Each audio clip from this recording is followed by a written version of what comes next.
Juan, ¿por qué no viniste a la clase 1?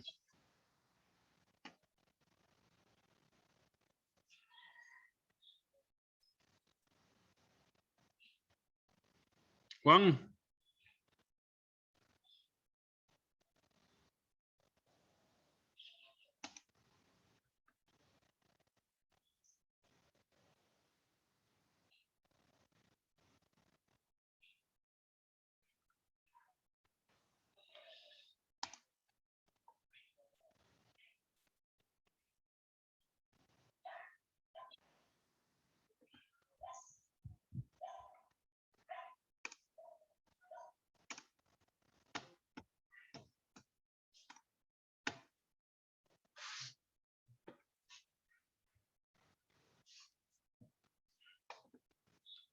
Bueno, muy bien, muchachos. Jason, ¿se ve y se escucha bien? Sí, profe. Ok. Juan, ¿estás ahí o no estás ahí? Tenés que prender el micrófono, Juan, si querés que yo te escuche. Bueno, no está, Juan. Ok. Sigamos. Entonces, ahora vamos a calcular el trabajo o el calor para este proceso. Entonces, ¿qué es lo que nos están preguntando también? ¿Verdad? Entonces, la parte B, vamos a poner aquí la parte B. Entonces, vamos a analizar de A a B. ¿Verdad? Entonces, es un proceso a temperatura constante. ¿Verdad? Es un proceso isotérmico. Entonces, temperatura igual constante implica el delta U, o sea, el cambio en energía interna, igual a cero, ¿verdad? Porque la energía interna depende de la temperatura, ¿verdad? Entonces, sabemos que no hay cambio de temperatura, entonces no hay cambio en energía interna. Entonces, de la primera ley, para procesos isotérmicos habíamos visto que el trabajo, entonces para ir de A hasta B, es igual al calor, entonces, para ir de A a B, y esto es igual, ya habíamos desarrollado estas fórmulas, a N. El que no se acuerda se puede ir a los apuntes, ahí están desarrolladas estas fórmulas en los puntos de hace como 5 clases. TA por el logaritmo de VB entre VA. Entonces sustituimos todos los datos, ¿verdad? Entonces esto nos da 0.2 moles por R, que es 8.314, por TA, que es 500 Kelvin, por el logaritmo de VB, que es 1.6628 por 10 a la menos 3 entre 8.314 por 10 a la menos 4.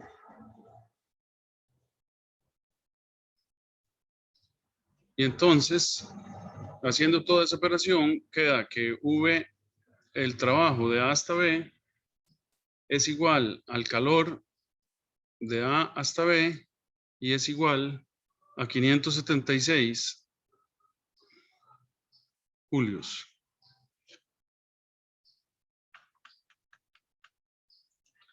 Ahora analizamos de B a C. De B a C, entonces tenemos un proceso isotérmico, perdón, adiabático. Entonces, esto implica que el calor de B a C es igual a cero, precisamente porque es adiabático. Entonces, la primera ley queda que el calor para ir de B a C, que es igual a 0 es igual al cambio en la energía interna más el trabajo para ir de B a C. Entonces quiere decir que el trabajo de B a C es igual a menos el cambio en la energía interna.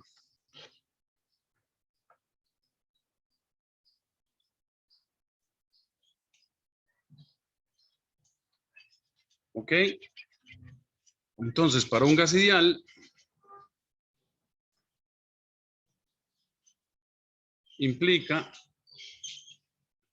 que menos el cambio en la energía interna es igual a menos N CV delta T. En este caso, el gas diatómico tiene un CV de 20.8 julios por mol Kelvin. Ese dato lo pueden sacar de la tabla 21.2. Ahí están los datos de varios gases. ¿Ok? Entonces, esto implica que el trabajo de B a C es igual a menos du, y entonces esto es igual a menos N, que es 0.2, por CV, que es 20.8. Todo está en Sistema Internacional de Unidades, entonces no hay problema con las unidades. Por delta T, que es 300 menos 500. Entonces, esto queda que delta U es igual a menos 832 julios. Fíjense que esta resta es negativa, ¿verdad? Con este negativo se hace positivo, entonces todo queda negativo.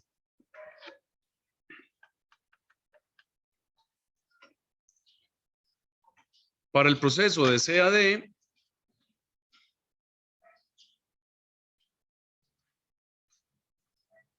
¿verdad? Tenemos que es un proceso isotérmico, entonces delta T es igual a 0, lo que implica que delta U es igual a 0.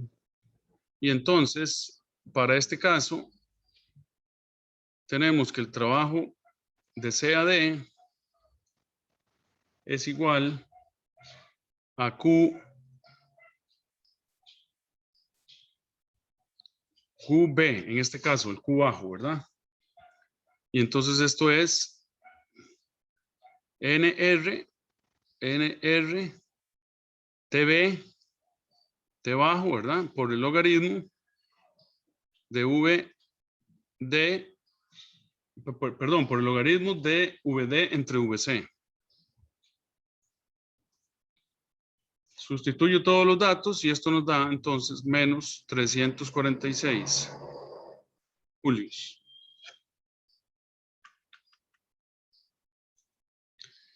Finalmente, el proceso de DA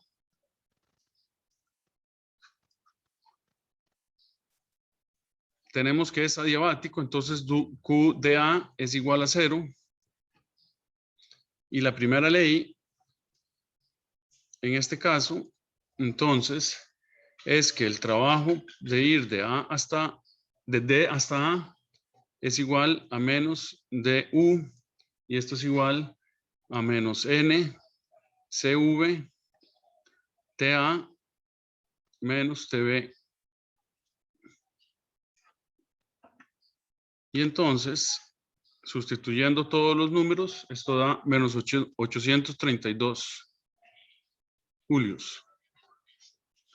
En la parte C nos están pidiendo la eficiencia térmica. Entonces, la eficiencia térmica es el trabajo neto entre el Q alto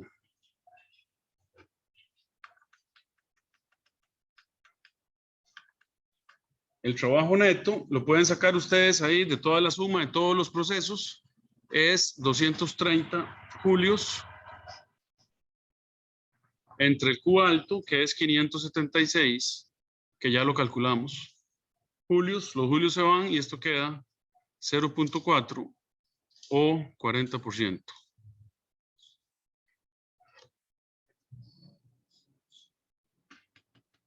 Y dice, compárelo con la fórmula, esta otra, N térmico igual a 1 menos TB entre TA.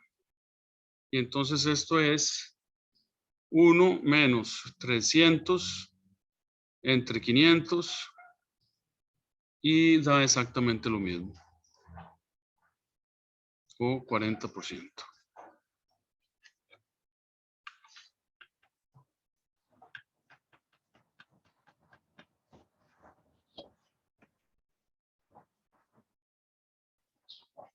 Y el último problema, dice problema 5. ¿Alguien tiene alguna pregunta? De mi parte todo claro, profe. Ok.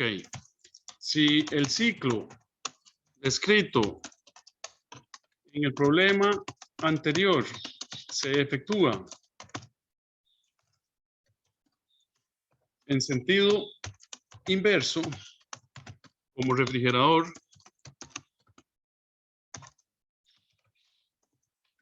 ¿qué coeficiente de rendimiento tiene? Entonces, lo que me están diciendo aquí es, bueno, ¿qué pasa si no es una máquina térmica, sino que es un refrigerador?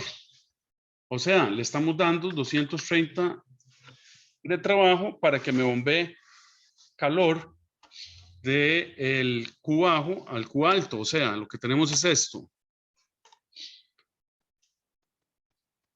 Tenemos el depósito alto, ¿verdad?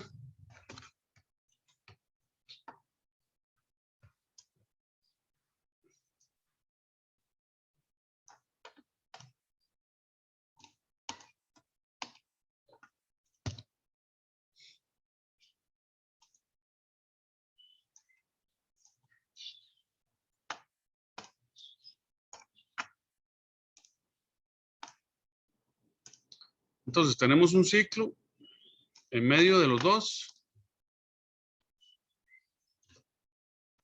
¿verdad? Entonces aquí tenemos un ciclo que absorbe calor, perdón, que absorbe potencia. ¿Ok? O trabajo, ¿verdad? ¿Cuánto trabajo le estamos dando? Bueno, el mismo del ciclo del problema anterior, menos 230 julios. ¿Por qué menos? Porque le estamos inyectando trabajo al sistema. Cuando el sistema lo hace es positivo, cuando le inyectamos es negativo. Entonces aquí tenemos un Q que va al depósito alto.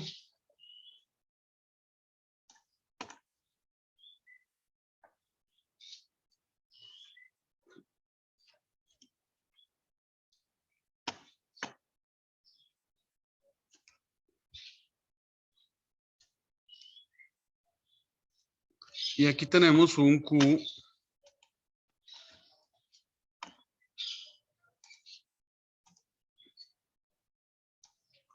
¿cuál es el Q bajo? Bueno, el que ya calculamos del problema anterior, ¿verdad? Q bajo es igual a menos 346 julios. Entonces, el COP del refrigerador, esto implica que el coeficiente de desempeño o de operación del refrigerador es el Q bajo, ¿verdad? Porque es refrigerador, es el calor que queremos extraer. Q bajo entre el trabajo neto. Entonces esto es menos 346. ¿Por qué menos? Porque lo estamos sacando del sistema, el calor. Y entre menos 230. ¿Por qué menos 230? Porque le estamos inyectando, que es en la convención, es que es negativo. Entonces el COP de este refrigerador es 1.5.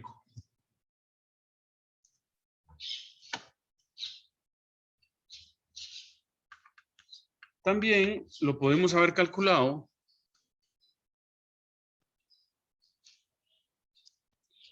el COP del refrigerador, como es una máquina de Carnot, ¿verdad? Me dicen en el problema anterior que era un ciclo de Carnot, ahora en este problema me están diciendo, es el mismo ciclo, pero inverso, o sea que está bombeando calor. Entonces el COP del refrigerador es T bajo entre T alto menos T bajo. Y sustituyen los datos y igualmente les da 1.5. Bueno, y con estos problemas, muchachos, damos por concluido todo el tema de termodinámica, primera ley, segunda ley, ciclo de Carnot, procesos reversibles e irreversibles. E ingresamos en el último tema de esta semana, que son los campos eléctricos. Entonces, es un tema que es un poquito extenso, pero en el segundo parcial solo vamos a tomar en cuenta hasta lo que vimos hoy. Entonces decimos,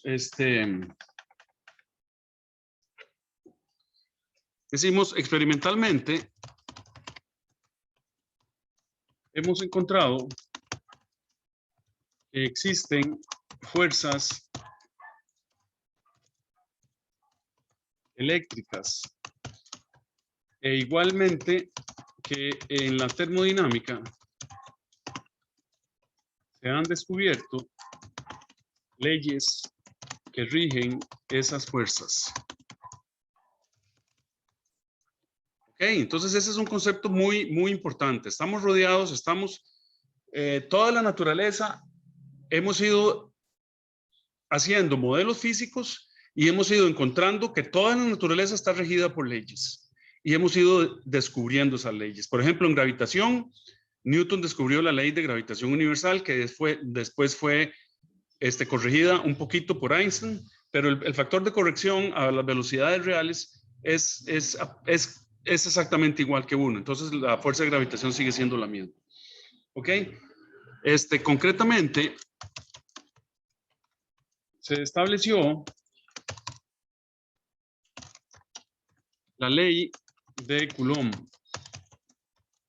que predice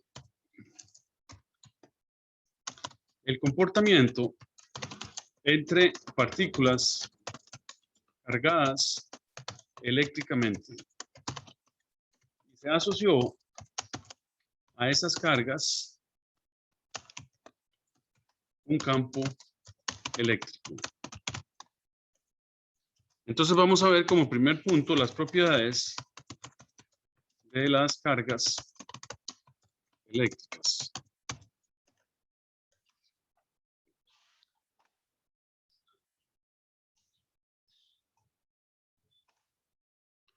Ok.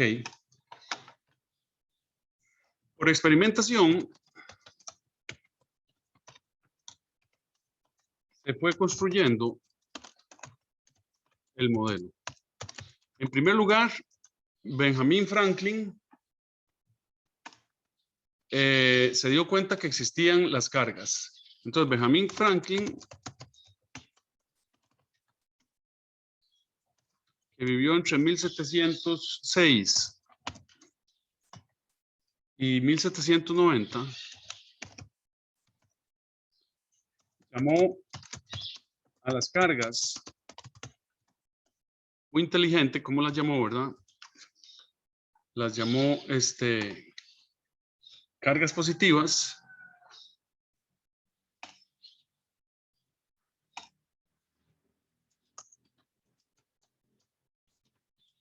y les puso el símbolo más, y cargas negativas.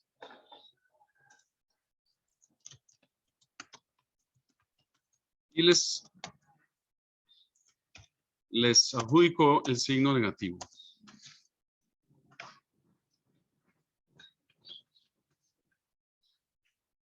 Luego también tenemos otra propiedad de las cargas, y es que las cargas diferentes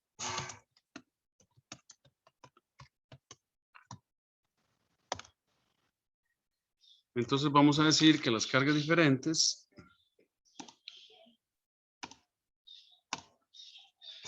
se atraen si son de signo diferente. O sea, más se atrae a las cargas negativas, a menos.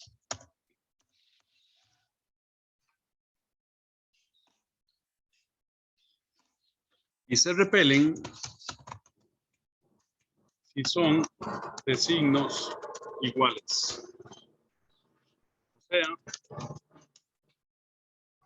más repele a más y menos repele a menos.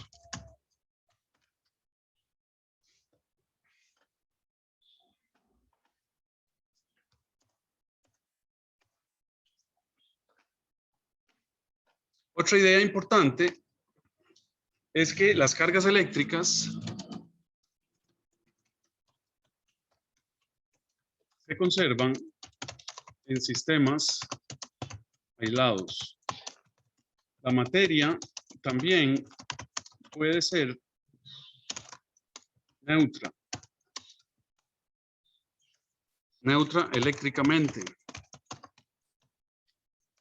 lo que implica que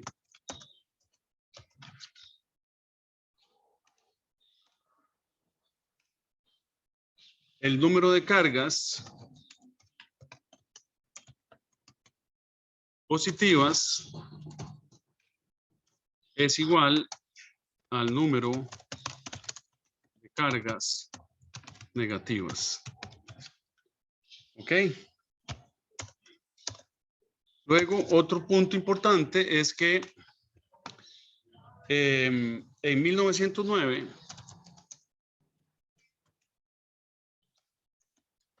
Robert Millikan, que vivió entre 1868 y 1953,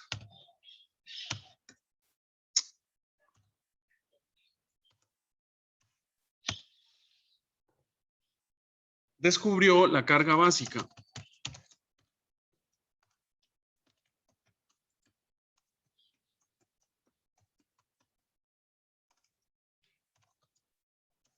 Que es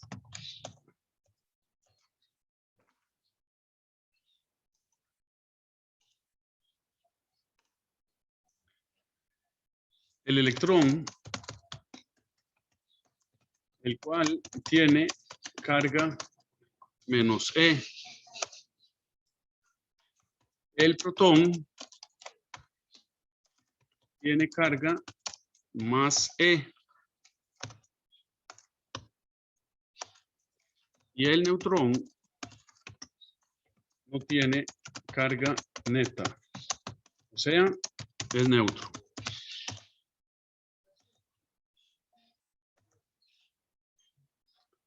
La otra cosa que hemos encontrado en la naturaleza es que las cargas vienen cuantificadas. Eléctricas existen cuantificadas. O sea,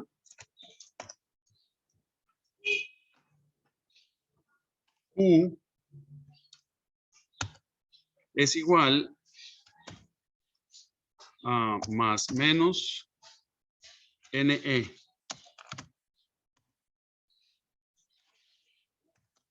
Donde N es un número entero y E es la carga del electrón.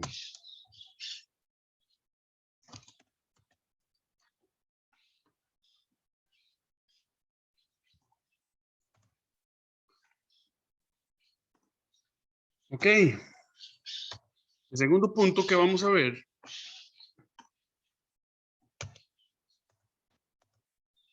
es la inducción.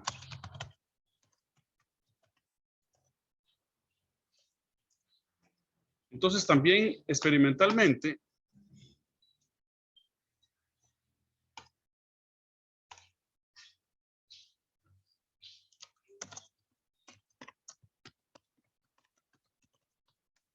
se encontró que los materiales pueden ser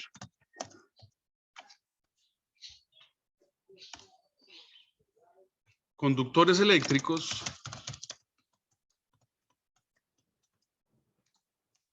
los cuales tienen electrones libres no enlazados con los átomos, lo que hace posible las corrientes eléctricas.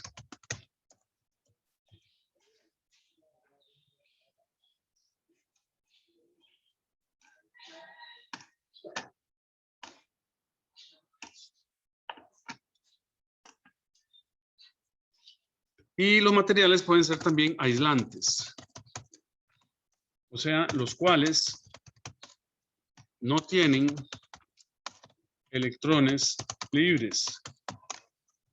Todos los electrones están enlazados con los átomos, lo que hace imposible las corrientes eléctricas en estos materiales.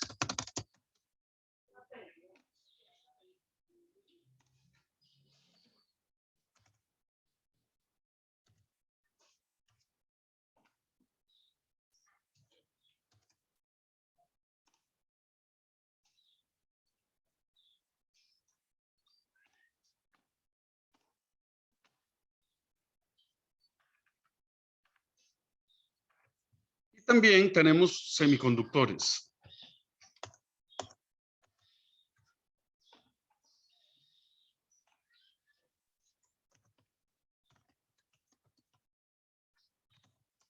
Los cuales tienen un comportamiento variable entre conductores y aislantes, dependiendo de la temperatura.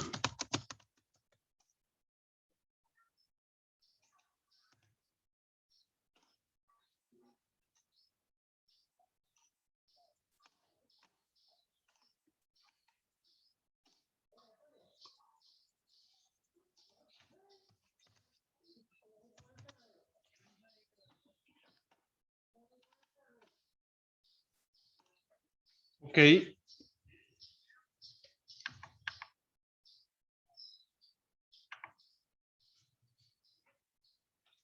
Y la última idea que vamos a redactar hoy es que en general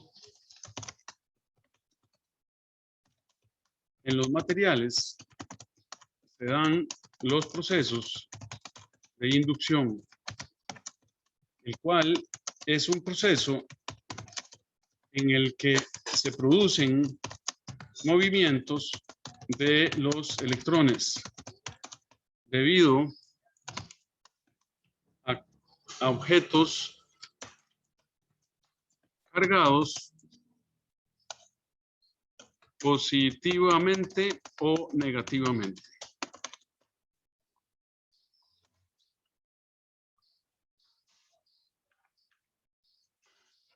Entonces, supónganse que tenemos un conductor, muchachos. Tenemos un conductor que,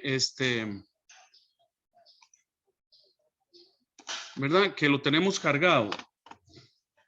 Entonces, digamos que ustedes tienen un pedazo de cable, ¿verdad?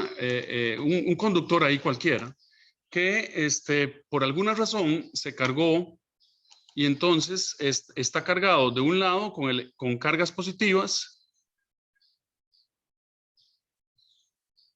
y del otro lado con cargas negativas. Ok, entonces supónganse que ustedes tienen esto.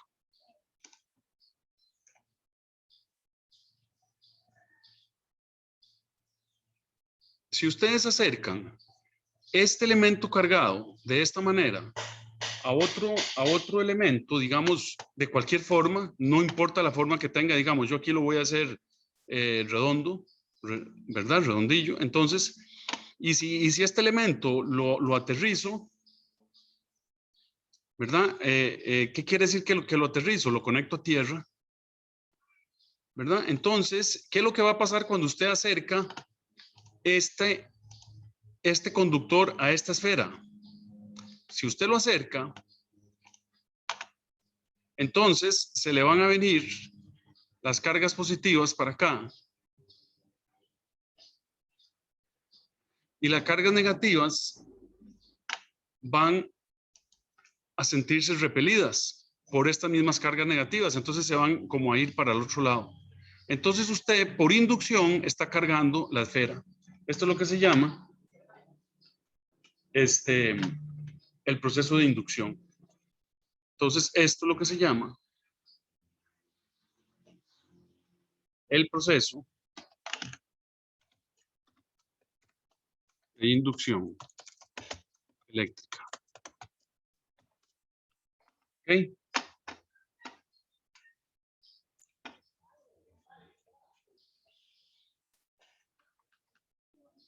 Ok, ¿alguna pregunta, muchachos?